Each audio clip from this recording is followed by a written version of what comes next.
Hi guys, I wonder how many times in life we've been overwhelmed by emotions. Emotions are powerful things and can evoke incredible responses, can't they? Well, my name's Nick. I'm the CEO and owner of Freedom Academy Life Coaching.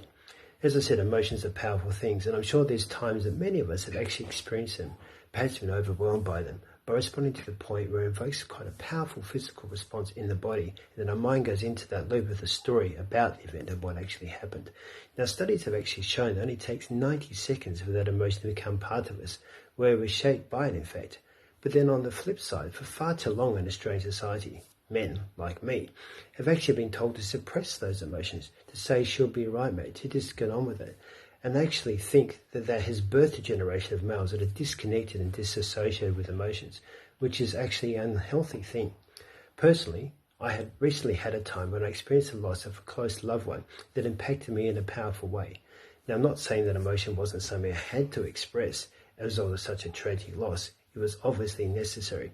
But with emotions like this, we can go into overwhelm to the point where it's controlling us rather than us controlling it. And almost bizarrely enough, that feels quite comforting. Sometimes when emotions are reinforced, we can actually find that in an unhealthy way, we get lost in it. Now again, there's nothing wrong with that. We're sharing that emotional experience with others, as we often do in a grief situation, in getting comfort from it. Yes, and it does tend, however, to reinforce overwhelm, letting us potentially think of worst case scenarios. So I wonder then, if you could stop to question that, what was really underlying that emotional experience, what would it show you that it is possible? In the world of NLP, Neuro-Linguistic Language Programming and Coaching, you're actually guided on how to disassociate with emotion, pick it apart, give it a colour, which actually helps you realise the intensity and power of that emotion. It's actually a good practice.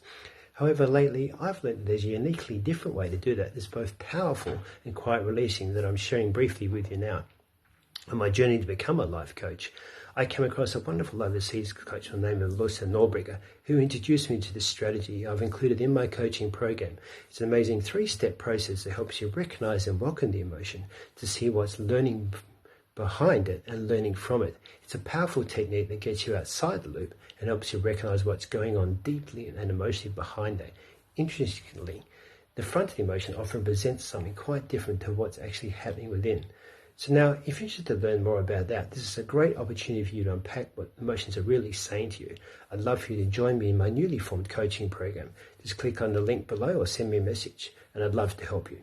So look, thanks for joining me today. And remember always, you're greater than you think.